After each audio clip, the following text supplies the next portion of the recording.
सादर प्रणाम। मैं हूं हिमांशु द्विवेदी और हमारी खास पेशकश चर्चा में आपका स्वागत है। चर्चा में आज का हमारा विषय है किसान आंदोलन, बॉर्डर से बंगाल तक। पिछले 85 दिन से दिल्ली की सीमाओं पर 3 किसान कानूनों के खिलाफ संघर्ष कर रहे किसान संगठनों ने अब पश्चिम बंगाल कूच करने का फैसला किया है। किसान संगठनों के इस ऐलान ने दिल्ली से लेकर कोलकाता तक सियासी हलकों पर हलचल मचा दी है। किसान संगठनों ने यह ऐलान किया था कि जब तक ये 3 किसान कानून वापस नहीं ले लिए जाएंगे सरकार के द्वारा, तब तक वह अपने घर वापस नहीं लौटेंगे, सीमा पर बने रहेंगे। तकरीबन 1 माह पहले किसान संगठनों ने यह ऐलान 12 दौर की बातचीत के बाद किया था। पिछले 1 महीने से एक कॉल की दूरी पर बैठी हुई सरकार और किसानों के बीच में स्थिति नहीं बनी है। किसान लेकिन अब बॉर्डर इधर उधर जा रहे हैं। तमाम किसान नेता किसान पंचायत के तहत दौरे कर रहे हैं, वहां पर इन कानूनों से जुड़े हुए मुद्दों को किसानों के बीच पहुंचाने की कोशिश में है। और इन कोशिशों के बीच में ही अचानक इस किसान आंदोलन का केंद्र बिंदु बने राकेश टिकैत ने हरियाणा के रोहतक में ऐलान किया कि अब हम बंगाल जाएंगे और हमारी सफलता के लिए बेहद जरूरी है कि पश्चिम बंगाल में भारतीय जनता पार्टी चुनाव हारे। गुरनाम सिंह चड़ूनी भारतीय किसान यूनियन की हरियाणा इकाई के अध्यक्ष हैं। उन्होंने भी कमोबेश इसी सुर में कहा है कि भाजपा को हराने से ही हमारी को सफलता मिलेगी। पंजाब में सफलता मिल चुकी है, पश्चिम बंगाल में अब सफलता हासिल करने के लिए किसान संगठन रुख करना चाह रहे हैं। क्या वाकई इनकी कोशिश कोई ले आएगी? पश्चिम बंगाल में भारतीय जनता पार्टी बेहतर संभावनाएं देख रही है। देश के गृह मंत्री अमित शाह इस समय पश्चिम बंगाल में ही हैं। उन्होंने एक रैली को संबोधित करते हुए कहा कि पूरी मजबूती के साथ इस बार कमल खिलेगा, लेकिन उसी कमल को कुबलाने की कोशिश में किसान आंदोलन के ये तमाम नेता हैं। क्या कुछ ऐसा महसूस कर रहे हैं जिसके कारण उन्हें लगता है कि चुनाव तो असम में भी होने हैं, चुनाव केरल में भी होने हैं, लेकिन जाएंगे पश्चिम बंगाल और पश्चिम बंगाल में भाजपा को हरा कर आएंगे। भाजपा को तो हरा देंगे, जिताएंगे किसे, ये भी सवाल है। तो इसी मसले पर आज हम बात करेंगे। किसान आंदोलन जो एक गैर राजनीतिक आंदोलन था, अचानक राजनीतिक कार्यक्रमों में हिस्सेदारी के लिए इतना उतावला क्यों हुआ है और इसके माध्यम से अपने लक्ष्य को क्या वाकई हासिल करने जा रहा है, इसी विषय पर हम बात करेंगे। कई खास मेहमान इस चर्चा का हिस्सा बनने के लिए बारी बारी से हमारे साथ जुड़ेंगे। उनका आप बारी बारी से हम परिचय कराते रहेंगे और आपको इस चर्चा के अंतर्गत पहलुओं से अवगत करेंगे। एक सिलसिला शुरू करें उससे पहले समय है आज के विचार सूत्र का। हमारा आज का विचार सूत्र इसी पश्चिम बंगाल की पुण्य भूमि से अवतरित हुए स्वामी विवेकानंद का दिया हुआ है। उनका बड़ा चर्चित वाक्य सूत्र था। उनका वाक्य सूत्र यह था कि उत्तिष्ठ जागृत प्राप्य वरा निबोधत, अर्थात उठो जागो और तब तक नहीं रुको जब तक लक्ष्य ना प्राप्त हो जाए। तो जानने में दिलचस्पी है कि किसान आंदोलन के जो तमाम नेता हैं, क्या स्वामी विवेकानंद द्वारा सुझाए गए इस विचार सूत्र को ही अनुसरण में लाकर प्रयत्नशील हो लिए हैं और इसलिए अब पहले अपने गांव से चलकर दिल्ली बॉर्डर तक पहुंचे थे और अब दिल्ली बॉर्डर से निकलकर बंगाल तक पहुंचने की कोशिश में है। इसी पर हम बात करेंगे। हमारे साथ इस समय गुरनाम सिंह चड़ूनी जी जुड़ चुके हैं, जो भारतीय किसान यूनियन के हरियाणा इकाई के अध्यक्ष हैं। हमारे साथ में विनोद अग्निहोत्री हैं, देश के जाने माने पत्रकार। दोनों साथी हमारे साथ जुड़ चुके हैं। कुछ और मेहमान भी हमारे साथ जुड़ेंगे, उनसे आपका परिचय कराएंगे। हमारे साथ नीरज राय जी जुड़ने वाले हैं, जो तृणमूल कांग्रेस की उत्तर प्रदेश इकाई के अध्यक्ष हैं। प्रेम प्रकाश पांडे जी हमारे साथ जुड़ चुके हैं, जो छत्तीसगढ़ विधानसभा के अध्यक्ष रहे हैं, मंत्री रहे हैं, भारतीय जनता पार्टी के एक विचारक नेता के तौर पर हमारे साथ में है। और चर्चा की शुरुआत हम गुरनाम सिंह चड़ूनी जी से करते हैं। चड़ूनी जी, एक गैर राजनीतिक आंदोलन आप चला रहे थे, दिल्ली की सीमा पर क्या इतना दम नहीं रहा जिसके कारण बंगाल की ओर कूच करना पड़ रहा है? बॉर्डर से बंगाल की यात्रा, क्या कुछ ऐसा कारण हो गया, या भाजपा के खिलाफ तमाम विपक्षी नेताओं ने जो आपको आकर समर्थन दिया, उनका इंस्ट्रूमेंट बनने के लिए आप तैयार हो गए? देखिए, हम करीब 2.25 महीने हो गए हैं जी, 3.25 महीने हो गए हैं सड़क पे बैठे जी, और दिल्ली के हम 5 रास्तों पे बैठे हैं। इतना बड़ा आंदोलन के बाद जब हमारी 250 से ज्यादा किसानों की शहीदियां भी हो चुकी हैं, कई किसान इसमें सुसाइड भी कर चुके हैं जी, इस सब के बावजूद बीजेपी ने हमारी बात नहीं सुनी, हमारी बात को अनदेखा किया, हल्के में लिया जी। अब उसका अगला इलाज है हमारे पास, उस आंदोलन का अगला चरण है हमारे पास जी। ये है कि हम बीजेपी का हर तरह से विरोध करें, क्योंकि कोई भी राजनीतिक पार्टी है वो सबसे ज्यादा चुनाव से डरती है और हम लोगों को ये बताएंगे कि जो बीजेपी है वो आज के टाइम में किसान विरोधी सिद्ध हुई है और कारपोरेट की चहेती सिद्ध हुई है जी। और इस देश को आजाद कराने में, इस देश को आजाद रखने में कारपोरेट का कोई योगदान नहीं रहा है। वो ज्यादा कुर्बानियां किसानों मजदूरों की गई हैं और ये खेती कानून नहीं, ये खेती व्यापार कानून है जी। कि देश का पूरा जो खेती व्यापार है वो पूंजीपतियों के हाथों में जाएगा और देश की भूखा मरने की नौबत आएगी जी। इस बात को बताने के लिए हम उन लोगों के पास जाएंगे जहां जहां बीजेपी के चुनाव हैं जी। भैया बीजेपी को वोट मत देना, बाकी किसी को दे देना, क्योंकि बीजेपी जो है वो पौने महीने से किसान की बात सुनने के लिए नहीं हुई है, किसान की बात पे गंभीरता से उसने नहीं लिया है। हम कुछ ऐसा नहीं मांगे, किसी दूसरे का छीन रहे हैं जी। हम अपना एमएसपी का अधिकार मांग रहे हैं। जो एमएसपी सरकार जो हमें मिलना चाहिए उससे आज 4 लाख करोड़ के करीब हमें कम मिल रहा है। जो 3 कानून बनाए गए हैं जो पूरे देश का व्यापार चंद पूंजीपति करेंगे, पूरे देश का भोजन चंद पूंजीपतियों के तिजोरी में जाएगा और उससे पैदा करने वाले का भी नुकसान होगा, उससे खाने वाला केवल किसान का आंदोलन नहीं है जी। जो भी मोल लेके खाते हैं उन सबको इन पूंजीपतियों की ब्लैकमेलिंग झेलनी पड़ेगी, उनके सामने खाने के लाले और पड़ जाएंगे। तो इस बात को बताने के लिए हम पूरे देश की यात्राएं कर रहे हैं और साथ साथ जहां जहां भी चुनाव आएगा वहां भी हम जाके आपसे 2 सवाल है चौधरी जी। चुनाव तो असम में भी होना है, चुनाव तमिलनाडु में भी होना है, केरल में भी होना है, पर ऐलान आप लोगों ने बंगाल के संदर्भ में ही किया है। बंगाली क्यों? पहला सवाल तो ये।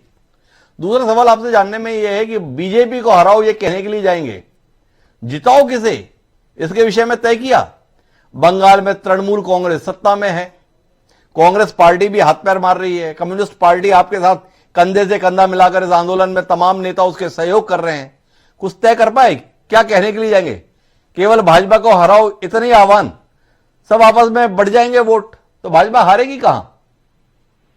जी, हम ये कहने जाएंगे कि जो इस आंदोलन में हमारा सहयोग ना करे जी, जो इस देश को बचाने वाले आंदोलन में हिस्सेदारी ना डाले उसको वोट नहीं डालना, बाकी किसी को डाल देना। हम किसी पार्टी का समर्थन करने नहीं जाएंगे जी। हम केवल ये समझाने जाएंगे कि ये जो देश को बेच रहे हैं आज के सत्ताधारी जी, जो इस खेती का जिन्होंने भोजन को भी जिसने व्यापार बना दिया है और देश के भूखा मरने की नौबत जो देश में आने वाली है, देश के जो संपत्ति है उसको बेच रहे हैं, तो इसको छोड़ के इसको वोट नहीं डालना, बाकी जिसको मर्जी बाकी जिसको वोट डालना है उसे डालना है। एक सवाल और आपसे, ममता बनर्जी ने पश्चिम बंगाल में किसान सम्मान निधि योजना लागू नहीं होने दी, किसानों के हित की योजना थी ऐसा भाजपा का कहना है, केंद्र सरकार का कहना है।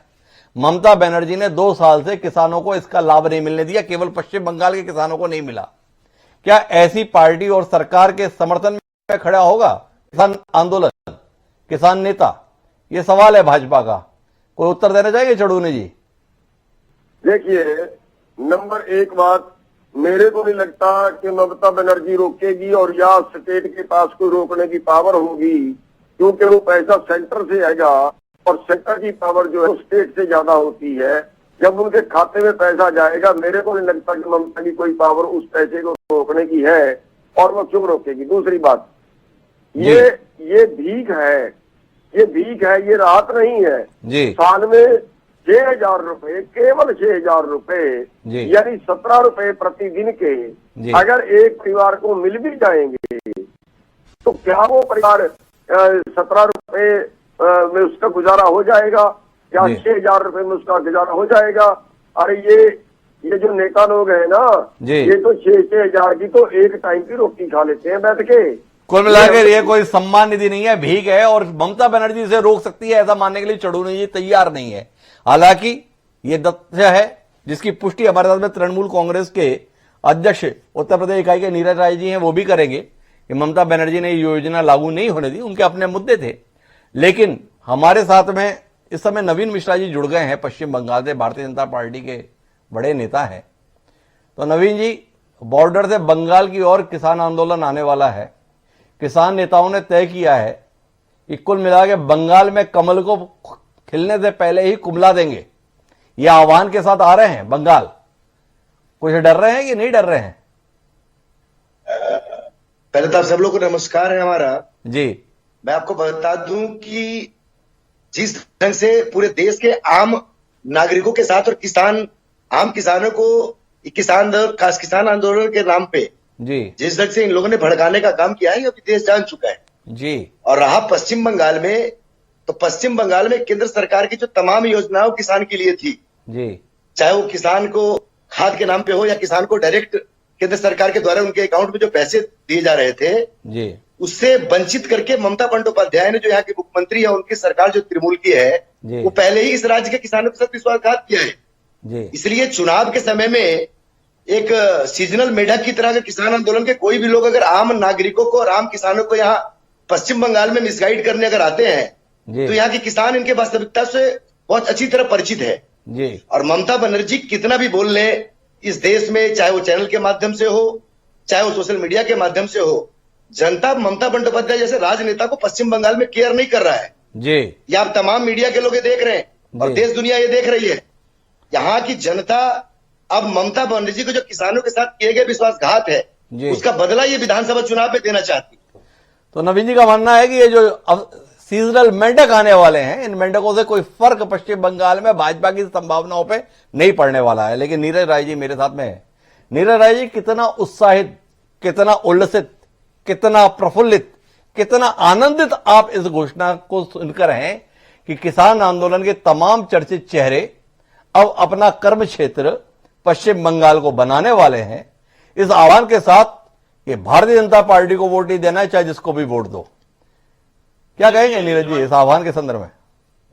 हिमांशु भाई, पहले तो मैं बता दूं आपको जी कि मैं आज जो है गुरुनाम सिंह चढ़नी जी जो है जी, कोई बरसाती मेढक नहीं है जी। और सबसे पहले मेरे लिए पार्टी सेकेंडरी है जी। और पहले मेरे लिए मेरा खेत है, मेरा गांव है, मेरा खलिहान है और मैं उस खेत के बारे में ज्यादा सोचना शुरू करूंगा जहां पे हसुआ खुरपी और फावड़ा चलाकर मैं आज इस स्तर पे पहुंचा जी। अब आइए कितना असर पड़ेगा।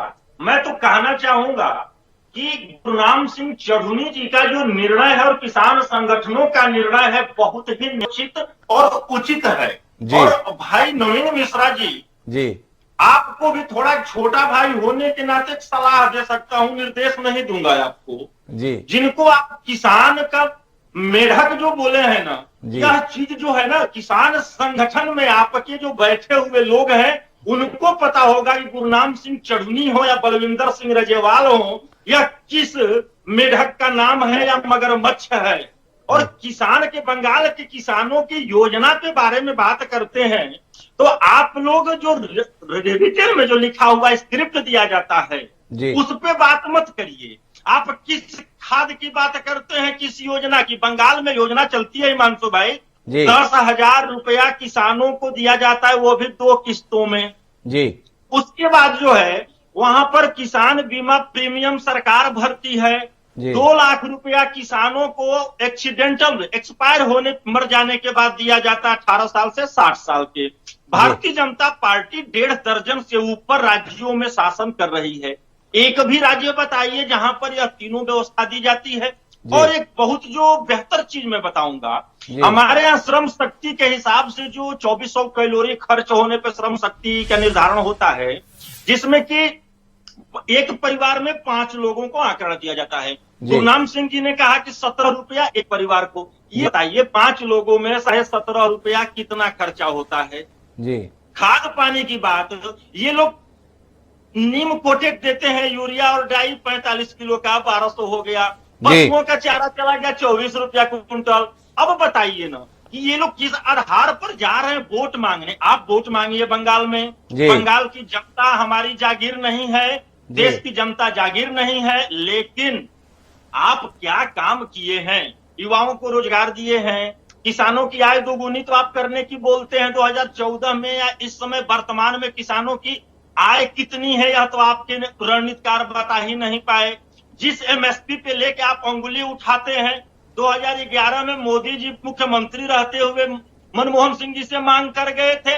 भाई साहब, देश की जनता को बरगलाने का काम नवीन जी आपके जो सरकार है और बंगाल की जनता देख नहीं रही है। अराजकता और हिंसा का माहौल खड़ा करने की बात नीरज जी, मैं बीच में रोकना चाहूंगा, आपसे जानना चाहूंगा, जब इतना सब कुछ आपने कर रहे हैं तो आप किसान आंदोलन के नेताओं को आग्रह क्यों नहीं करते हैं कि बंगाल आने की जरूरत नहीं है, बंगाल में तो भाजपा का निपटारा हम ही लोग कर लेंगे, आप बाकी राज्यों की ओर रुख करें, यहां पे भाजपा का निपटारा कीजिए।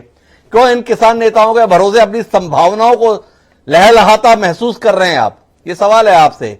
जब आपने इतना अच्छा काम किए हुआ है, ममता बनर्जी ने जब इतना कालीन किसानों के लिए बिछाया हुआ है, तो फिर नवीन जी जैसे लोगों के लिए आप इतने परेशान क्यों हैं कि आपको लग रहा है कि ये आंदोलनकारी आए और आपको सत्ता में बनाए रखने के लिए मददगार बने?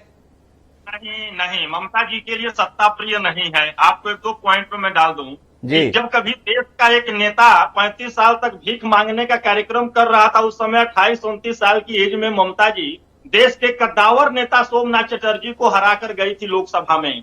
और रही बात किसान नेताओं को मना करने की, तो हिमांशु भाई, भारत गांवों का देश है, गांव में किसान रहते हैं। 285 प्रकार के भू परिक्षेत्रों में हिंदुस्तान को बांटा गया है, तो इसमें मेरा अधिकार नहीं है। मैं किसान नेता हूं, किसान पुत्र हूं, तो कहीं भी पहुंचने का हैसियत रखता हूं। 6,38,588 गांवों वाला देश है, 5,000 शहर और टाउन वाला नहीं। तो किसानों को अधिकार है, वो जहां पर भी जाए वहां पर प्रयास कर सकते हैं। नवीन जी कोई हस्तक्षेप करने जा रहे हैं, उनकी बात सुनते हैं, फिर जाके इस पर एक राष्ट्रीय दृष्टि लेने के लिए हम प्रेम प्रकाश जी के पास रहेंगे। जी नवीन जी, आप कुछ कहना चाह रहे हैं? मैं आपके पास आऊं तब आप कहें, हमारे कार्यक्रम में बहुत ज्यादा चिल्लाने की आवश्यकता नहीं पड़ेगी, आपको मौका पर्याप्त रहेगा अपना तथ्य रखने का। जी नवीन जी। जी नवीन जी बताएं, आप कुछ हस्तक्षेप करना चाह रहे थे नीरज जी की टिप्पणियों पर। मैंने ये कहा कि आज स्थिति ये है कि किसान आंदोलन के नाम पे जो देश के बड़े नेता हैं वो लोग जो आना चाह रहे तो अलग चीज है जी। इस राज्य के मुख्यमंत्री उनके तमाम मंत्री किसान आंदोलन के नाम पे आज घड़ियाली वासियों के पूरे प्रदेश में बहा रहे हैं जी। लेकिन आम किसान के ऊपर इसका कोई असर नहीं पड़ रहा है जी। आम किसानों ने यह मन बना लिया है कि जिस ढंग से 34 साल वामपंथी आंदोलन में लेफ्ट की सरकार में किसानों को की बर्बादी के लिए ये सरकार जिम्मेदार रही, उसी ढंग से 10 सालों से ममता बंदोपाध्याय की सरकार पूरे पश्चिम बंगाल में, आप बंगाल का कोई भी जिला ले ले, नॉर्थ बंगाल ले ले, वेस्ट चाहे साउथ बंगाल ले, तमाम जिलों में किसानों की जी स्थिति पूरे हिंदुस्तान में सबसे खराब स्थिति किसानों का पश्चिम बंगाल में है। एक सवाल करता हूं नवीन जी, आपके इस दावे के संदर्भ में एक सवाल है मेरा। 10 साल से बर्बाद करके रखा हुआ है ममता बनर्जी ने, यह आपका दावा है। ऐसा बर्बाद करने वाली महिला को आज से 5 साल पहले होने वाले चुनाव में क्यों इस प्रदेश की जनता ने सर आंखों पर चढ़ाया था? जब बर्बाद कर रही थी प्रदेश को, तो जनता ने एक तरफा जीत 2016 के चुनावों में ममता बनर्जी के सिर पे क्यों दी? के चुनाव हम गांव जाकर के किसानों को समझाने की हमने कोशिश की, हम कामयाब नहीं हुए, लेकिन हमने जो शुरुआत किया उसका रिजल्ट आपने 19 में देखा। 2019 में हमने हाफ किया है और इस किसानों के बल में 2021 में हम इनको साफ कर देंगे, पश्चिम बंगाल में साफ कर देंगे, ये नवीन जी का कहना है। लेकिन मैं एक बार फिर प्रेम प्रकाश पांडे जी के पास रुक करना चाहता हूं इस राष्ट्रीय नजरिए के संदर्भ में। और प्रेम प्रकाश जी, आपसे जानना चाहता हूं, क्या आप महसूस नहीं कर रहे हैं कि आपकी पार्टी का राष्ट्रीय नेतृत्व किसान आंदोलन को हैंडल करने में फेल हो गया है? और जिस किसान आंदोलन को एक सीमित इलाके का आंदोलन आपकी पार्टी समझ रही थी और वैसा व्यवहार कर रही थी, अब वो आपकी तमाम राज्यों में जड़ें उखाड़ने में लग गया है। पंजाब में जो कुछ हाथ में हुआ है कल, वो आपकी तरफ से गुजरा है। अब कितना और में आप आजमाना चाहते हैं इस आंदोलन की ताकत को, इस आंदोलन की तासीर को? देखिए, जहाँ तक हमारी सरकार किसानों के प्रति उनकी संवेदनशीलता और उनके प्रति पूरी सद्भावना रखने का जी, शायद कोई सरकार 11 बार जी किसानों की अगर आप देखें तो मांग हुई थी, तो पहली मांग क्या थी कि एमएसपी की लिखित गारंटी हो जी, सरकार तैयार हो गई जी। दूसरी मांग ये थी कि कॉन्ट्रैक्ट फार्मिंग में हमको कोर्ट जाने की सुविधा मिले जी, उसके लिए तैयार हो गई जी। और भी ऐसी बहुत सारी जो टैक्स पर लाने का हो, जो एनजीओ, जो एनवायरमेंटल, आपके सारे लोग जो लड़ाई लड़ते हैं, पराली वाले पर हो गया, बिजली वाले पर हो गया कि नहीं वहां पे बढ़ाया जाए, किसी कंपनी ना दिया जाए, तो वो मांगे पर ज्यादा, क्योंकि ये बहुत सारे लोगों के साथ मिला हुआ था जी। और हम लोग शुरू से कहते आ रहे हैं कि जो मूल किसान नेतृत्व है उसके पीछे राजनीतिक धारा और कुछ लोग विरोधी भी। आखिर 26 जनवरी को अब जो हुआ वो पूरा देश देखा है जी। 26 जनवरी को लोकतांत्रिक तरीके से इनको आंदोलन करने के लिए, ट्रैक्टर रैली निकालने के लिए सरकार ने पूरा परमिशन दिया जी। और ट्रैक्टरों के द्वारा क्या क्या दिल्ली में हुआ, कहाँ कौन पहुंचा और उसके कहाँ कहाँ के तार, अब वो सारे सामने आ रहे हैं। और उस समय भी आप देखोगे तो किसान यूनियन के झंडों से ज्यादा लाल झंडा दिखता है जी। तो पीछे अभी राहुल जी जा रहे हैं राजस्थान में करने, और जहां तक चरौड़िया जी अच्छे किसान नेता हैं, बड़े हैं, वो किसानों के लिए संघर्ष कर रहे हैं। लेकिन ये मत बोलो आपकी 6,000 रुपया जो है भीख दे रही है सरकार जी। सरकार किसी को भीख नहीं देती है। सरकार अभी कहीं से टैक्स लेती है तो उन जो 1 बीघा 2 बीघा जमीन वाले लोग हैं उनसे आप जाकर के पूछो कि 6,000 रुपया उनके जीवन में कितना महत्व रखता है। आपको नहीं होगा 50 बीघा वाले को, 100 बीघा वाले को। और एमएसपी पे पहले भी सरकार खरीदती थी और अभी भी खरीदी है। पांडे जी, आपने सारी बात कही, लेकिन मेरे सवाल का उत्तर इसमें नहीं आया। मेरा सवाल यह था, क्या आप महसूस नहीं करते हैं कि आप तमाम प्रयासों के बावजूद भी इस आंदोलन से निपटने में नाकाम रहे? आपने स्वयं कहा हमने सारी मांगे मान ली, जितने मुद्दे थे उसमें सहमति बन गई। इसके बावजूद भी आपकी यह मजबूत सरकार, आपके कुशल नेतृत्व की सरकार, आपका कुशल संगठन तमाम कोशिशों के बावजूद भी इस आंदोलन को समाप्त कराने में, किसानों को अपने घर भेज पाने में नाकाम रहा। और जिसे आप एक सीमित इलाके का, एक आध राज्य का आंदोलन बता रहे थे, वो जिस तरीके से विस्तार रह रहा है उसको लेकर प्रेम प्रकाश पांडे जैसा नहीं, बेचैन नहीं है, आश्रित नहीं है, आतंक नहीं है, क्या इतना निश्चिंतता है कि सब कुछ लोग हो जाए तो अभी हमें कोई परवाह नहीं है? पांडे जी हमारा संपर्क कट गया है, मैं उनके पास दोबारा चौधरी जी को कह जा रहा है, चले गए जी। चौधरी आप कुछ कहना चाह रहे हैं?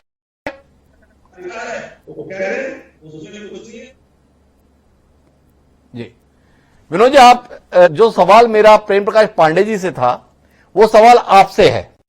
क्या आपको नहीं लगता है कि भारतीय जनता पार्टी जिसकी कुशलता को, जिसकी संगठन क्षमता को, जिसकी मामलों को हैंडल करने की योग्यता को हम लोग कायल रहा करते थे, इस आंदोलन के संदर्भ में कहीं ना कहीं चूक रहे हैं?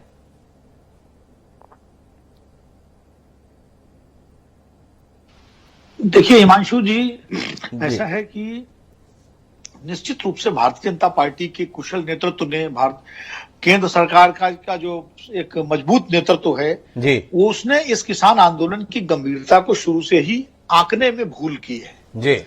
जिस वक्त किसान पंजाब में रेल में धरना दे रहे थे, चढ़ूनी जी को याद होगा चूंकि ये तो नेता है उस आंदोलन के जी, उस वक्त अगर इस मामले को सुलझाने की सार्थक और गंभीर कोशिश की जाती तो शायद बात जल्दी बन जाती जी। लेकिन तब इसको अनदेखा किया गया और यह माना गया कि पंजाब के कुछ किसानों का आंदोलन है और वहां स्थानीय स्तर पर रेल की पटरियों पर बैठे हुए पंजाब सरकार जाने और रेलवे जाने, और रेलवे के कुछ अधिकारी लगातार संपर्क कर रहे थे जी। फिर किसानों को दिल्ली बुलाया गया बात करने के लिए, और उसमें कृषि मंत्री नरेंद्र सिंह तोमर न जाकर के कृषि सचिव जब पहुंचे तो उससे भी किसान नाराज हुए। फिर किसान दिल्ली आए, दिल्ली आने पर उनको रोकने की सारी कोशिशें की गई, फिर वो दिल्ली के तमाम सीमाओं पर बैठ गए।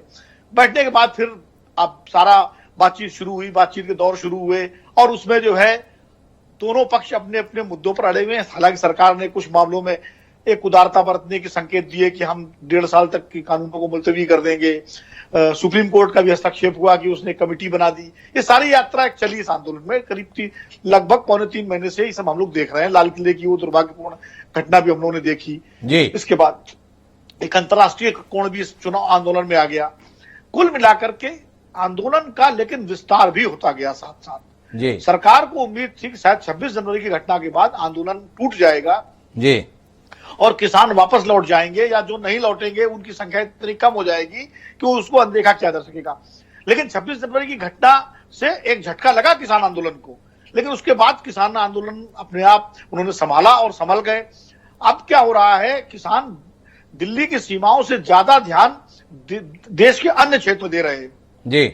जिस तरह से किसान पंचायतें पश्चिमी उत्तर प्रदेश में इन सारे क्षेत्रों में हो रही हैं, वो निश्चित रूप से भाजपा के लिए चिंता का विषय बना हुआ है। और अभी हाल में जो पंजाब के म्युनिसिपैलिटी के चुनाव आए, उसके नतीजे तो सबको चौंकाने वाले हैं, क्योंकि म्युनिसिपैलिटी के ये शहरों में चुनाव थे और शहरों में भारतीय जनता पार्टी का पंजाब में भी ठीक ठाक आधार रहा है। तो ऐसे में भाजपा की जो दुर्दशा हुई है निकाय चुनावों में, तो उससे निश्चित रूप से भारतीय जनता पार्टी के नेतृत्व के अंदर भी चिंता स्वाभाविक है। और अभी 2 दिनों से लगातार नड्डा जी जो है, जो भाजपा के अध्यक्ष हैं, वो किसान, उनकी पार्टी के जो किसान नेता है, खासकर जो जाट समुदाय के नेता है, उनके साथ वो बातचीत कर रहे हैं और उनसे ये भी कहा गया है कि खाप के नेताओं से मिले और बात कर रहे हैं।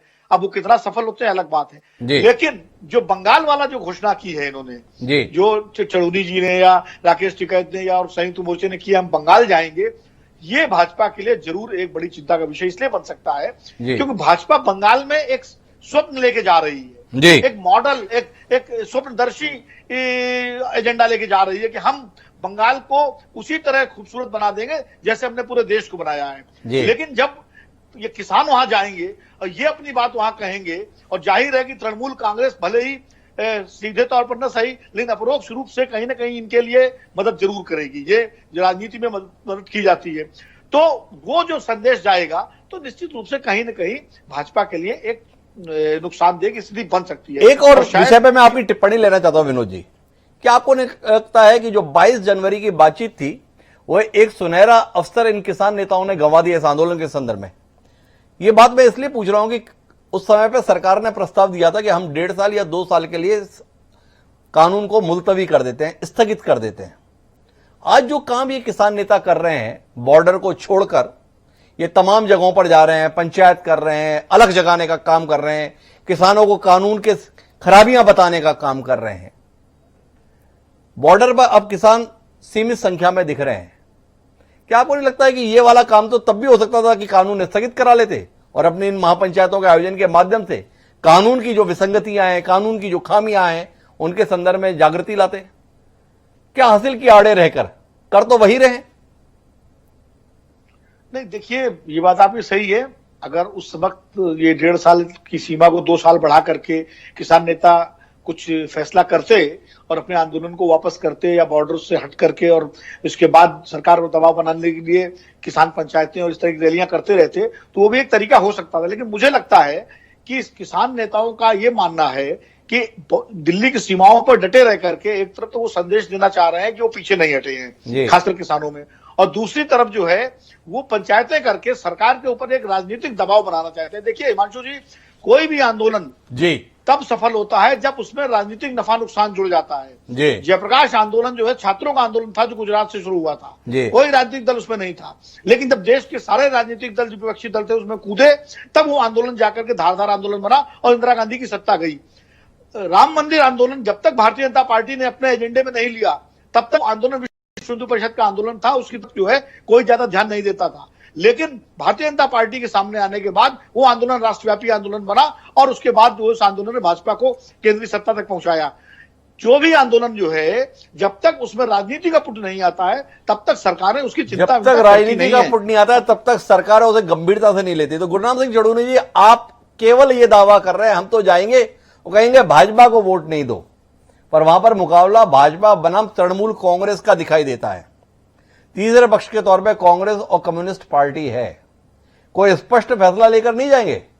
ममता बनर्जी आपके समर्थन में तमाम बयान देती हैं। हमारे साथ में जुड़े हुए नीरज राय जी आप लोगों के संदर्भ में इतनी अच्छी अच्छी बातें कह रहे हैं। क्या आपको नहीं लगता है कि ममता बनर्जी को इस समय आपके सहारे की, आपकी मदद की, आपके सहयोग की जरूरत है भाजपा से एक निर्णायक लड़ाई लड़ने के लिए? बच के क्यों बयान देना चाहते?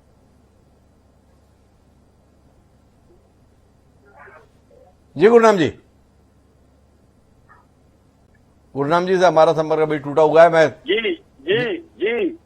जी चढ़ूनी जी बताइए समझ में नहीं आई, दोबारा सवाल करिए। मेरा सवाल यह है कि आपके संदर्भ में आपने बयान दिया कि हम केवल भाजपा को वोट ना दो ये कहने के लिए जाएंगे।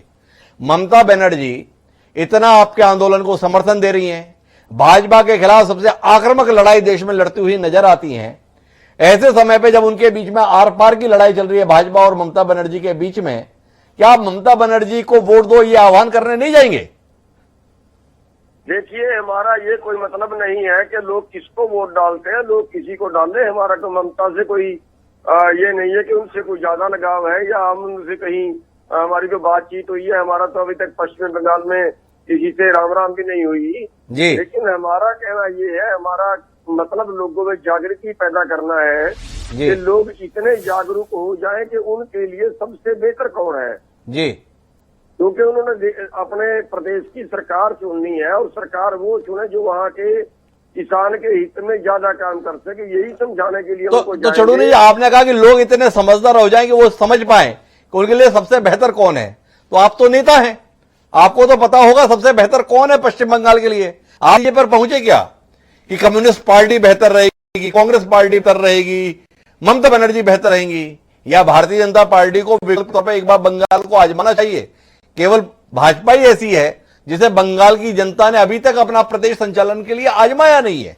आप तो समझदार हैं, तभी तो आप लोगों को समझा पाएंगे।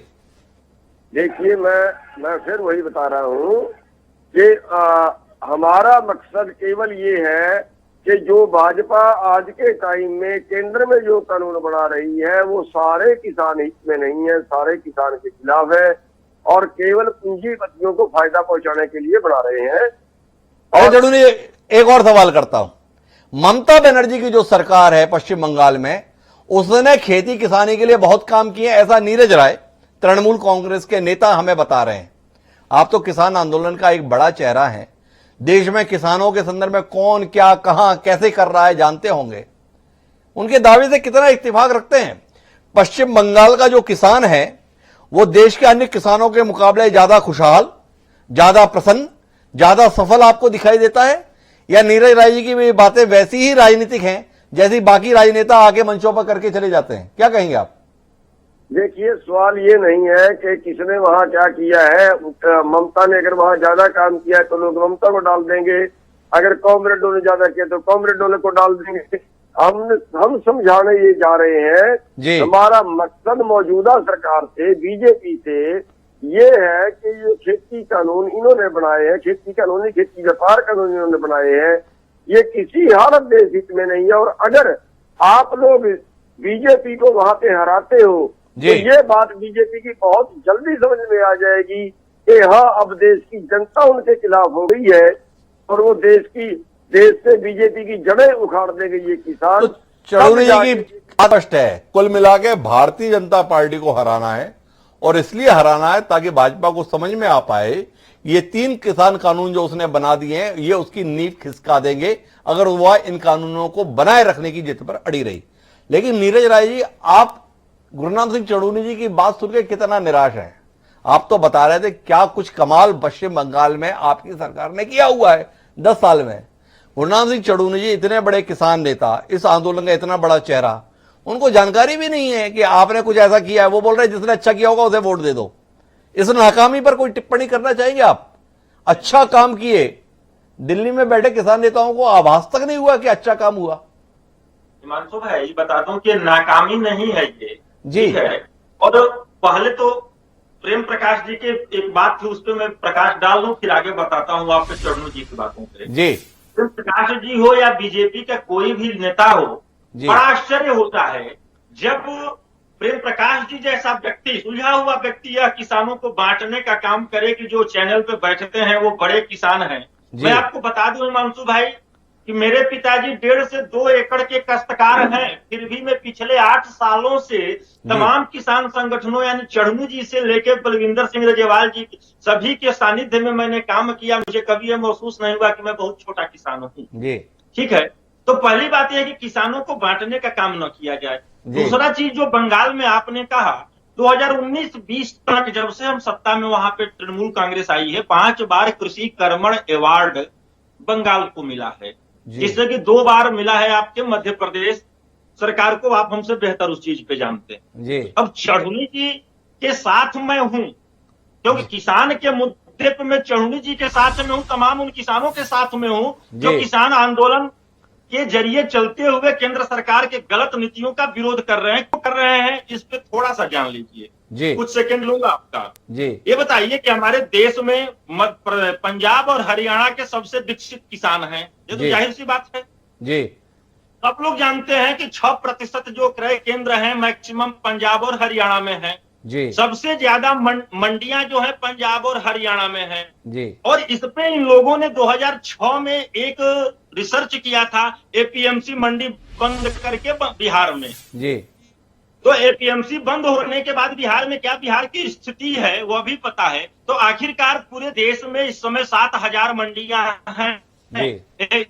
और पूरे देश में चाहिए हिमांशु भाई तो 42,000 मंडी 5 किलोमीटर के रेडियस में खोल दी जाए तो बढ़िया पूरे देश के किसान लाभान्वित होंगे। तो जब मंडी और क्रय केंद्र होने से चाहे पंजाब और हरियाणा तो पूरे देश में अगर मंडी और हो जाती है हमारे क्रय केंद्र तो क्यों नहीं देश विकास करेगा। तो मैं आपको बीच में रोकता हूं और मेरा सवाल आपसे यह है कि 10 साल से पश्चिम बंगाल में कामयाब और सफल सरकार आपकी पार्टी चला रही है और सबसे ज्यादा मंडियां स्वयं नीरज राय यहां बता रहे हैं कि पश्चिम पंजाब में है और हरियाणा में है। इस नाकामी को क्या कहेंगे? 10 साल आप रहे, क्यों नहीं मंडियों की संख्या बढ़ाई? क्यों नहीं नीरज राय इस हैसियत में आ पाए कि आज इस कार्यक्रम में बोल पाते कि सबसे ज्यादा मंडियां पंजाब हरियाणा और बंगाल में है? इस नाकामी पर कोई टिप्पणी कर देगा? ज्ञान तो आप दे रहे हैं पर आपके पास 10 साल से काम करने के लिए वो ज्ञान व्यवहार में परिवर्तित क्यों नहीं हुआ? नहीं, केंद्र सरकार योजना बना रही है मंडियों के लिए, समझ रहे हैं? इस तरह से क्या समझने की बात है नीरज जी? मंडियां खोलने के लिए क्या केंद्र सरकार की परमिशन चाहिए होती है? मंडियां स्थापित करना राज्य का काम है, राज्य के स्तर पर इसमें फैसले लिए जाते हैं, राज्य के द्वारा अपने किसानों की सुविधा के लिए बनाने थे। आपने स्वयं बताया कि पंजाब और हरियाणा में है। मेरा सवाल केवल इतना है कि आपकी ममता बनर्जी और आपकी ये कामयाब सरकार 10 साल में पश्चिम बंगाल को उस कड़ी में क्यों नहीं जोड़ पाए जिसमें स्वयं नीरज राय जी पंजाब और हरियाणा का नाम ले रहे हैं? सीधा साधा सवाल, कुछ कहना चाहेंगे? मैंने उसी सीधा पे सवाल पे ही आ रहा हूं जी, सीधा सवाल पे ही मैं आ रहा हूं हिमांशु भाई जी। केंद्र सरकार जो अध्यादेश लाई है उसका मैं जवाब दे रहा हूं, ये दलील पेश कर रहे हैं। रही बात बंगाल की जी, तो बंगाल के बाजार के हिसाब से वहां पर जो व्यवस्था हुआ है केंद्र सरकार जो अपने शासित प्रदेशों में की है उससे बेहतर वहां पे व्यवस्था किया गया है। नहीं हंसने की बात नीरज नहीं जी, है आपको तथ्यों पे बात करनी थी। आप इतनी तार्किकता के साथ कितने गांव हैं, कितने शहर हैं, कितनी आबादी है, आंकड़ों के साथ बात करने वाले शख्स हैं आप हवा में बात नहीं करते हैं। पर मेरा जो सवाल था तो उसमें उम्मीद थी कि आप बता दें कि जब ममता बनर्जी सत्ता में आई तब पश्चिम बंगाल में कितनी मंडियां थी और 10 साल के अंदर कितनी मंडियां बनाकर आपने लोगों की तकदीर और तस्वीर बदल दी। वो आंकड़ा हो सकता है अगले कार्यक्रम में आप हमसे साझा कर पाए, आज आपके पास ना हो। लेकिन मैं एक बार फिर प्रेम प्रकाश जी के पास इसलिए चलता हूं क्योंकि उनसे बातचीत मेरी अधूरी रह गई थी और मेरा सवाल प्रेम प्रकाश जी आपसे बहुत स्पष्ट है, साफ तौर पर दिख रहा है कि आपकी तमाम कोशिशों के बावजूद भी ये आंदोलन विस्तार ले रहा है। कैसे रोकेंगे इसे? जाट नेताओं की बैठक करके या इससे इतर इस आंदोलन की मांगों को पूरा करके?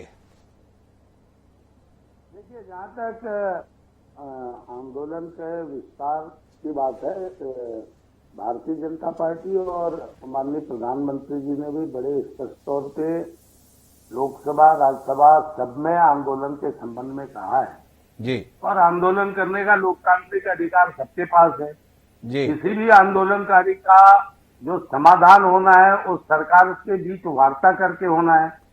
कोई आंदोलन करने वाला ये माने कि नहीं हम इससे पीछे नहीं हटेंगे, हमको तो यही चाहिए और हम ये मान रहे हैं कि हम जो कर रहे हैं, जनता ने जो हमें निर्णय दिया है उस जनता के हित में कर रहे हैं। और जहां तक नीरज राय जी बोले कि किसानों को मत बांटिए, किसान तो बटे हुए हैं जी, भाई।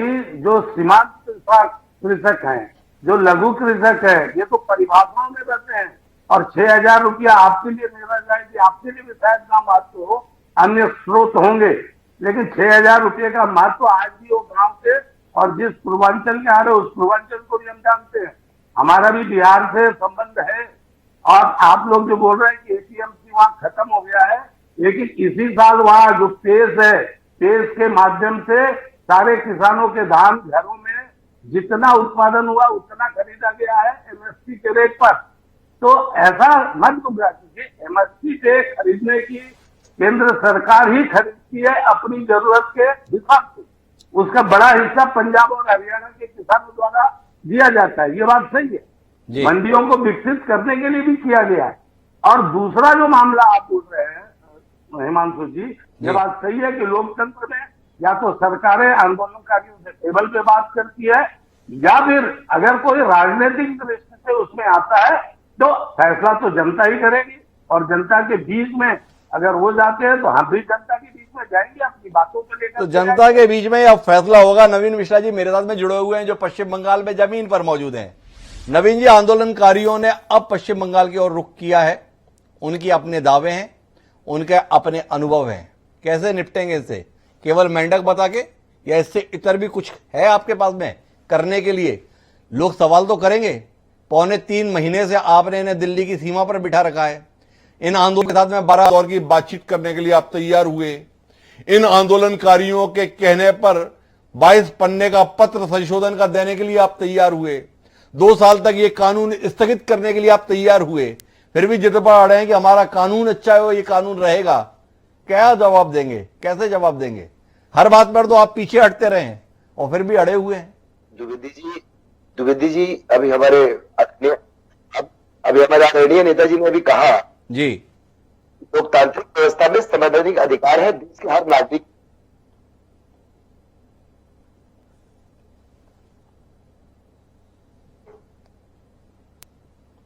जी, किसान आंदोलन करते रहे जी, और भारत सरकार के महत्वपूर्ण।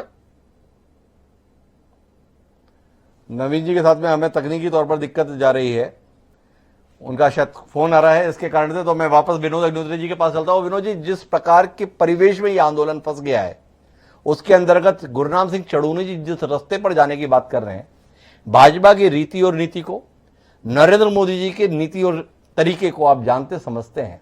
क्या आपको लगता है कि ये तरीका कोई परिणाम दे सकता है? जो 3.25 महीने में नहीं मिला, ये आह्वान कोई परिणाम दे देगा?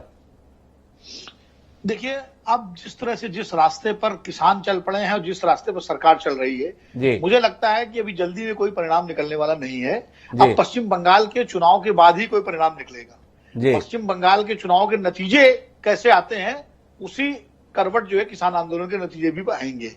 ये मेरा एक जो पत्रकारी अनुभव है वो कह रहा है। बाकी हो सकता है बीच में कोई चमत्कार हो जाए, कोई रास्ता खुल जाए, कोई बातचीत हो जाए, मोदी जी खुद रीच आउट कर दें, किसानों से सीधे बात करना शुरू कर दें, वो अलग बात है। क्योंकि उनके व्यक्तित्व में ये एक विशेषता भी है कि वो कई बार ऐसे फैसले लेते हैं जिसकी कल्पना है, जिसकी उम्मीद दूसरों को नहीं होती है, और उसके बाद वो अपनी तरीके से चीजों को समाधान निकालते हैं। लेकिन एक बात जरूर है कि किसानों को ये बात जरूर समझ में आ गई है कि वो अंतहीन तरीके से अगर दिल्ली की सीमाओं पर बैठे रहेंगे तो उनकी सुनवाई नहीं होगी। लेकिन अगर सरकार को, सत्ताधारी दल को किसान आंदोलन से राजनीतिक नफे नुकसान का अंदाज होने लगेगा तो जरूर उनकी जल्दी सुनवाई होगी। और पंजाब के चुनाव परिणामों ने एक तरह से किसानों की इस धारणा को पुष्ट किया है, और इसीलिए जो है वो किसान अब पश्चिम बंगाल की ओर रुख कर रहे हैं। लेकिन आपका सवाल जो आपने चढ़ूनी जी से किया था, मुझे लगता है उसका जवाब मिलना चाहिए कि सिर्फ बंगाल ही क्यों, आसाम क्यों नहीं, केरल क्यों नहीं, तमिलनाडु क्यों नहीं, वहां भी चुनाव होने हैं, उसका कोई जवाब नहीं आया। एक बार फिर कोशिश करते हैं। चड़ूनी जी के पास में उस समय जवाब नहीं था, हो सकता है कि अभी काफी समय मिल गया है चर्चा के दौरान उन्हें जानने, समझने, बूझने का। तो एक बार फिर रुक कर लेता हूं आपके सवाल को लेकर चड़ूनी जी की ओर। और चड़ूनी जी, जानने में दिलचस्पी है, बंगाल ही क्यों? बंगाल में सफलता की उम्मीद ज्यादा है आपको इसलिए, या बाकी जगह पर भी हाथ पैर मारने की कोशिश करेंगे आप? नहीं, हम पूरे देश में जाएंगे, केवल बंगाल में नहीं जी, पूरे देश में जाएंगे। केवल बंगाल से नहीं है कि हम केवल बंगाल में ही जाएंगे या किसी विशेष पार्टी का सपोर्ट करने जाएंगे। हम पूरे देश में जाएंगे और पूरे देश में जो है वो बीजेपी के विरुद्ध ये प्रचार करेंगे कि बीजेपी ने किसानों के विरुद्ध कानून बनाए हैं, कारपोरेट के पक्ष में बनाए हैं, यहाँ की खेती तबाह होगी, यहाँ का हमारा रोजगार जाएगा किसानों का। ये सारी बात किसानों को हर राज्य में जाके, जहां भी चुनाव होंगे वहीं जाके ये बात हम समझाएंगे। वोट किसी को दे, कोई सी पार्टी को दे। अच्छा चड़ूनी, एक सवाल है मेरा आपसे। आपने तमाम किसानों को बुला रखा है दिल्ली की सीमा पर, जब तक कानून पारित नहीं होता है वापस नहीं जाएंगे। और आप सारे 40 के 40 नेता जो है देशाटन कर रहे हैं, कोई यहां घूम रहा है, कोई वहां घूम रहा है। ये अपने बाकी आंदोलनकारियों के साथ में जाती नहीं है। आप तो बढ़िया सभा कर रहे हो नेता होकर, लोग मालाएं पहना रहे हैं, जिंदाबाद के नारे लग रहे हैं, और वो बेचारे किसान टिटुरती ठंड में टेंट में पड़े हुए हैं, या नहीं है, उनको भी वापस अपने घर में जगह में काम कर रहे हैं। इससे हासिल क्या हो रहा है जो आपने दिमाग पर बैठा रखा है?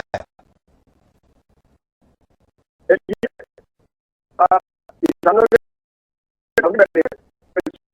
के कल 2 बार एक रात के लिए करेगा, वो भी उस के लिए है, पर किसानों के साथ वही सब ऐसे ही हमारे साथ बातचीत रहे तो वहां पे सोते हैं हमारा है। और लोग बड़ा है ना, हम उनसे भी जोड़ते हैं, भैया हमें जीत यार हमारा कर रहे हो, लेकिन उनकी भरा होती है, क्या किया जा सकता है। लेकिन हमारा ये हमको उस छोटे बड़े के जीवन गुजारते हैं, उनसे कम खाते हैं, उनसे कम सोते हैं, और वही हम सोते हैं देखते हैं। दिल्ली की सीमा पर रहकर कर क्या रहे हैं? दिल्ली की सीमा पर रहने से आप शहीद हो चुके हैं, इतनी संख्या के बाद भी वही करने क्या हासिल कर उम्मीद कर रहे हैं इस सरकार से, जिसके खिलाफ आपको स्वयं लग रहा है कि गांव में जाना पड़ेगा, लोगों को जगह पड़ेगा, फिर भी दिल्ली की सीमा पर अपने साथियों को बिठाए हुए हैं, और आप बता रहे हैं कि आप भी काफी समय लगा रहे हैं। क्यों, किस लिए? देखिए, हम बोले हैं कि सीमा पे बैठे से वो जितना सुनना चाहिए था उतना नहीं सुना उन्होंने जी। इसीलिए अब हम इस आंदोलन को दूसरे प्रदेशों में फैलाएंगे, और दूसरे यूपी में सभाएं कर रहे हैं, राजस्थान में कर रहे हैं, मध्य प्रदेश में कर रहे हैं, और दूसरे भी जो भी स्टेट है सब स्टेटों में करेंगे। और जहां जहां चुनाव होगा वहां जाके भी हम सभाएं करेंगे, एक अभियान चलाएंगे कि वहां के लोग बीजेपी को हराएं। कोई भी राजनीतिक पार्टी है वो सबसे ज्यादा वोट से डरती है कि जब उसका राज खिसकता नजर आएगा, जब उसकी सत्ता खिसकती नजर आएगी, तब वो कोई भी बात मानने के लिए तैयार होगी। और ये सवाल केवल किसानों का नहीं, खाने वालों का है। अन्न सब खाते हैं, मजदूर भाई, दलित भाई, दुकान वाले भाई, हम सबको ये समझाएंगे कि सबको आप ऐसे ब्लैक झेलनी पड़ेगी जैसे अब की बार प्याज पे झेल ली, आलू पे झेल ली, 4 साल पहले दाल पे ब्लैक झेल ली, ऐसे पूरे देश। चौधरी साहब, मैं माफी चाहूंगा आपको बीच में रोकने के लिए। आप सबको समझाएंगे, ये तो आपने बात बता दी, पर हम आपसे केवल इतना समझना चाहते हैं अभी कि समझाने के लिए आप पूरे देश में जा रहे हैं, वो तो बहुत अच्छी बात है, पर दिल्ली में रहकर क्या साबित करना चाह रहे हैं? सीमा पर अभी भी बने रह गए, सरकार सुन नहीं रही, 1 महीना हो गया, 1 कॉल की दूरी पूरी हुई नहीं, 22 जनवरी के बाद से आज 18 फरवरी हो गई, कोई बात हो नहीं रही, फिर भी दिल्ली पे क्यों बने हुए हैं? इसको थोड़ा समझाएंगे। देखिए, वहां तो हमारे जिस तरह से धरने हैं वो उसी तरह से जारी रहेंगे, क्योंकि कोई भी बुलाए, कोई भी हो, वहां का तो हमारा एक केंद्र बिंदु है दिल्ली, तो क्योंकि दिल्ली देश की राजधानी है। और हम 5 सड़कों पे इस वक्त बैठे हुए हैं, 5 जगह हमारे मोर्चे लगे हुए हैं, और मोदी जी के टेलीफोन का इंतजार कर रहे हैं। वो कॉल की दूरी कब पूरी होगी या कब सरकार बुलाएगी, उसके लिए वहां पे इंतजार कर रहे हैं। तो वो तो हमारा एक मोर्चा बन गया है, एक अड्डा बन गया है, वहां बैठने का मोर्चा है जिसे हम छोड़ेंगे नहीं, क्योंकि दिल्ली देश की राजधानी है। कॉल की दूरी खत्म होने का इंतजार चौधरी जी को है कि कब प्रधानमंत्री जी फोन करके बुलाने वाले हैं। लेकिन मैं नीरज राय जी आपसे ये जानने वाला हूं कि इस किसान आंदोलन के तमाम नेताओं ने तय कर लिया भाजपा को हराना है, पर यह तय नहीं किया है कि पश्चिम बंगाल में ममता बनर्जी को जिताना है। कैसे राजी करेंगे इन किसान आंदोलनकारियों को कि यह आह्वान कर पाए? भाजपा को तो हराना है, पर ममता दीदी को बचाए रखना है, बनाए रखना है। कैसे इनका मन जीतेंगे? उनका कहना है किसी को भी दे दो, मतलब आपके प्रति ऐसा भरोसा नहीं है कि आपको ही दो। कैसे हासिल करेंगे ये भरोसा? नहीं, देखिए मंसूर भाई, किसान संगठन स्वतंत्र संगठन है, इस पे खुद को इनको निर्णय लेने का पूरा अधिकार है, विरोध करने का अधिकार है, साथ देने का अधिकार है। इस पर मैं अब एक किसान पुत्र होने के नाते मैं इनके साथ हूँ और साथ रहूंगा। रही बात अब दूसरी पार्टी की जो बात आती है, हमारी पार्टी के कामों से अगर आप खुश हैं तब तो मेरे साथ आप हमारे लिए बात करेंगे डायरेक्ट इनडायरेक्ट में। नहीं खुश हैं तो मैं भाई किसान के साथ हूं। मेरे लिए प्राइमरी किसान है, सेकेंडरी पार्टी है। आप ऐसा किसी नेता को नहीं सुनते होंगे हिमांशु भाई जो कहता हो कि पार्टी सेकेंडरी, किसान पहले, प्राइमरी हमारे लिए। जी, तो मैं किसान और किसान के साथ में। कोई खास बात नहीं है। भारतीय जनता पार्टी भी बोलती है देश पहले है, बाद में दल है, फिर हम है। इस प्रकार की शब्दावली के साथ में जो कुछ चल रहा है वो हम देखते रहते हैं।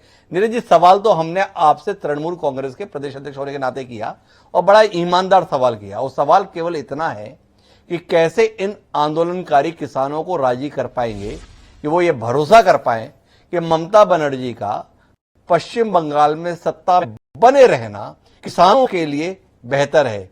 क्या ऐसी की कोशिश करेंगे? अब ये उम्मीद छोड़ दी है और केवल इतने में ही संतोष करने वाला है, भैया भाजपा को वोट देने का आह्वान कर रहे हैं, हमारा काम तो इसी से बन जाएगा। नहीं, हमसे पूछे क्या? इसी से पूछ रहे हैं। तृणमूल कांग्रेस मेरे साथ में नहीं, अभी तक नवीन जी ने तृणमूल कांग्रेस की संस्था नहीं ली है। पूरे देश का झूठ और मुद्दा विहीन जो कार्यक्रम चल रहा है भारतीय जनता पार्टी बंगाल में चल रहा है, तो हमारे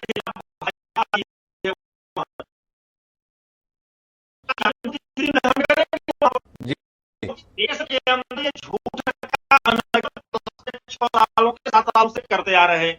युवा को नहीं दे पाए, किसी को अधिकार नहीं दे पाए, मैं एक बार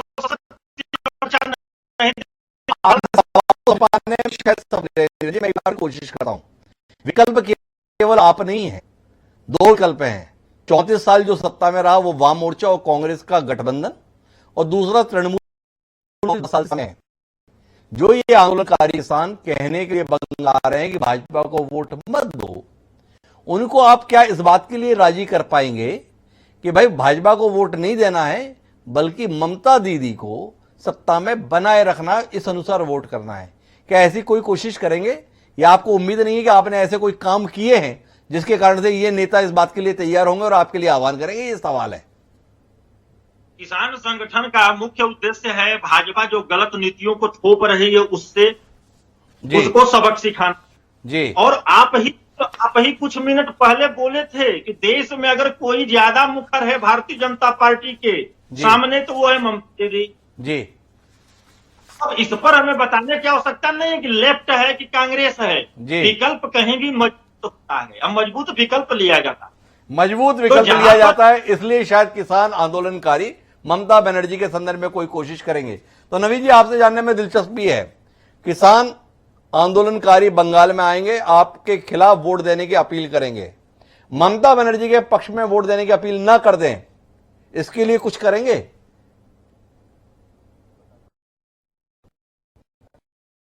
हमारे जी 18 साल से जीतने के बाद जिस सिस्टम से हम लोगों ने काम किया है और आम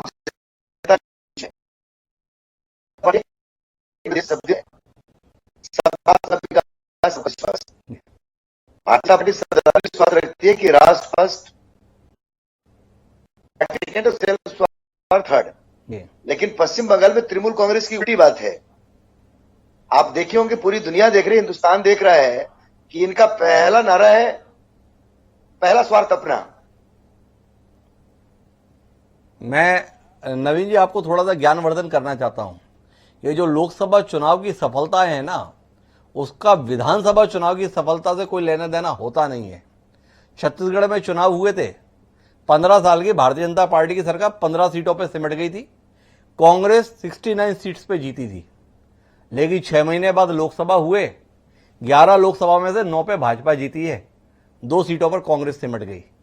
क्या कहेंगे इसे? मंत्री है आपके मध्य प्रदेश के गृह मंत्री नरोत्तम मिश्रा जी हैं जी, पार्टी के राष्ट्रीय अध्यक्ष जेपी नड्डा जी हैं जी, और हमारे मंत्री आकर के जो भारतीय जनता पार्टी की किसान आंदोलन में या किसान की जो हमारी बिल है जी, इसकी जो अच्छाई है, इसको पूरे पश्चिम बंगाल में घर घर में जाकर के हम दे रहे हैं जी। और राड़ बंगो एक क्षेत्र है जहां मध्य प्रदेश के गृह मंत्री नरोत्तम मिश्रा जी 5 जिलों में करीब 6 लोकसभा में जा रहे हैं जी। एक जनसैलाब किसानों में है, आज भी वो इस प्रदेश में है और जिस ढंग से जिस गांव में भी उनकी काफिला जा रही है, वहां के युवा हो, मजदूर वर्ग के लोग हो, किसान हो, नरोत्तम मिश्रा जी और भारतीय जनता पार्टी कार्यकर्ताओं का इसलिए स्वागत कर रहे हैं कि आम किसानों को यह लग रहा है कि जिस ढंग से ममता जी के लीडरशिप के अंदर में जो किसान को देने वाले जो सुविधा थी केंद्र सरकार का, उससे वंचित रखा गया पश्चिम बंगाल को। तो कम से कम बंगाल में सरकार बीजेपी की बने तो जो केंद्र की योजना है, इन लोगों ने किसान के साथ में ऐसा विश्वासघात किया पूरे प्रदेश में। जी तो नवीन मिश्रा जी का यह दावा है कि पश्चिम बंगाल में तो किसान भाजपा के लिए कालीन बिछाने के लिए तत्पर है, जन सैलाब उमड़ रहा है, तो इसलिए ज्यादा चिंता करने की कोई बात नहीं है। गुरनाम सिंह चढ़ूनी जी जो बड़ी उम्मीद के साथ पश्चिम बंगाल की ओर रुख करना चाहते हैं, चढ़ूनी जी के लिए जानकारी ज्ञानवर्धक हो सकती है कि भाजपा नेताओं के अनुसार वहां पर कालीन पहले ही भाजपा के लिए बिछाया जा चुका है। तो इस रोशनी के बीच में मैं एक आखिरी टिप्पणी के लिए विनोद अग्निहोत्री जी के पास चलता हूं और विनोद जी आपसे जानना चाहता हूं कि इस आंदोलन को किसान नेताओं ने जो विस्तार देने का दावा किया है, क्या व्यवहार में वो संभव है? ये सवाल मैं आपसे इसलिए कर रहा हूं कि आज इन किसान नेताओं ने रेल रोको अभियान का भी आयोजन किया था, लेकिन वो भी एक सीमित हिस्से में ही रहा, देशव्यापी नहीं बन सका। दावा देशव्यापी का जरूर है, पर कहीं ना कहीं इसमें सच्चाई है, पूरा देश शामिल दिख तो नहीं पाता है। क्या कहेंगे आप? थोड़ा ज्यादा उम्मीदों के साथ नहीं है आंदोलनकारी? नहीं, देखिए, आंदोलन निश्चित रूप से इसमें मुख्य भागीदारी पंजाब, हरियाणा और पश्चिमी उत्तर प्रदेश की और राजस्थान के और कुछ मध्य प्रदेश के किसानों की ज्यादा है जी। लेकिन मुद्दा जरूर ये देश भर के किसानों का है, जो कि किसान नेताओं का कहना है। तो मुद्दा तो राष्ट्रीय है, लेकिन आंदोलन की भागीदारी इन 4-5 राज्यों के किसानों की ज्यादा है। जहां तक आज के रेल रोको की बात है, देखिए 26 जनवरी की घटना के बाद किसानों की जो आंदोलनकारी जो आक्रामकता थी वो कमजोर पड़ी है, क्योंकि उनको बार बार इस बात का डर रहता है कि कहीं कोई उसके आंदोलन में घुस करके 26 जनवरी जैसी घटना न हो जाए, जिससे कि फिर उनका जो है जो एक नैतिक बल है वो कमजोर पड़ जाए। इसलिए चाहे वो रास्ता रोको जो पिछले हफ्ते हुआ था वो हो या आज का रेल रोको, उसमें उन्होंने एक प्रतीकात्मक ही तरीके से उसको किया है। दूसरी बात यह है कि मुकाबला उनका कांग्रेस से नहीं है, मुकाबला भारतीय जनता पार्टी से है। और भारतीय जनता पार्टी के हाथ में केंद्र की सरकार है, अनेक राज्यों में देश की प्रदेशों की सरकारें हैं, राष्ट्रीय स्वयंसेवक संघ जैसा मजबूत संगठन है, संघ के तमाम अनुषांगिक संगठन है, हिंदुत्व का मुद्दा है उनके पास, और नैरेटिव को बदलने वाला नरेंद्र मोदी जैसा लोकप्रिय नेता भी भाजपा के पास है। तो कुल मिलाकर के किसानों का मुकाबला कांग्रेस जैसी ढीली ढाली पार्टी के साथ नहीं है। इसलिए मैं इसको बहुत आसान लड़ाई नहीं मानता हूं, ये बड़ी कठिन लड़ाई है। ये एक आसान लड़ाई नहीं बल्कि लंबी चलने वाली लड़ाई में तब्दील हो गया है। लेकिन आश्चर्य की बात यह है कि भारतीय जनता पार्टी जैसा कुशल संगठन, मजबूत संगठन, और नरेंद्र मोदी, अमित शाह जैसे चमत्कारिक नेतृत्व के होते हुए ऐसी लड़ाई में सरकार और भाजपा उलझ कैसे गई है, यह अपने आप में रहस्य का विषय है। यह अति आत्मविश्वास का नतीजा है या कुछ अनदेखी का, यह भी एक रहस्यपूर्ण सवाल है। कुल मिलाकर पहली बार 7 साल में दिख रहा है कि भाजपा और केंद्र सरकार दोनों उलझन में है, जिसका समाधान उन्हें नहीं सूझ रहा। लेकिन आंदोलनकारी किसानों के अनुभव के और उनके द्वारा लिए जाए फैसलों की तो दाद देनी पड़ेगी। 26 जनवरी की घटना के बाद जिस संयम के साथ आंदोलन को बनाए हुए हैं वो भी काबिले तारीफ, और इतने लंबे समय के बावजूद भी थके हुए अभी तक नहीं दिख रहे हैं, ये और भी ज्यादा काबिले तारीफ। देखिए आंदोलन की और सरकार की ये लड़ाई क्या रंग लेकर आती है और किस नतीजे पर देश के सम्मुख एक नई इबारत लिख कर जाती है। इसके इंतजार आपको भी और हमको भी। बहरहाल आप सभी मेहमानों का बहुत बहुत धन्यवाद। देखिए बॉर्डर से बंगाल तक पहुंचती जंग क्या नए स्वरूप के साथ में निकल कर आएगी। पर समय है अब आज के शेर का। हमारा आज का शेर इन बदलते हालातों को लेकर ही है। बड़ा कमाल का शेर हमें मिला है, छोटा है लेकिन कमाल का है।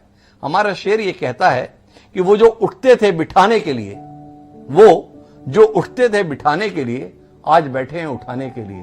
बहुत मौके का शेर है, गंभीरता से विचार कीजिएगा और इसके पहलू समझने की कोशिश कीजिएगा। आज के इस कार्यक्रम में इतना ही, कल फिर मिलते हैं नए विषय के साथ। मुझे दीजिए, सादा प्रणाम।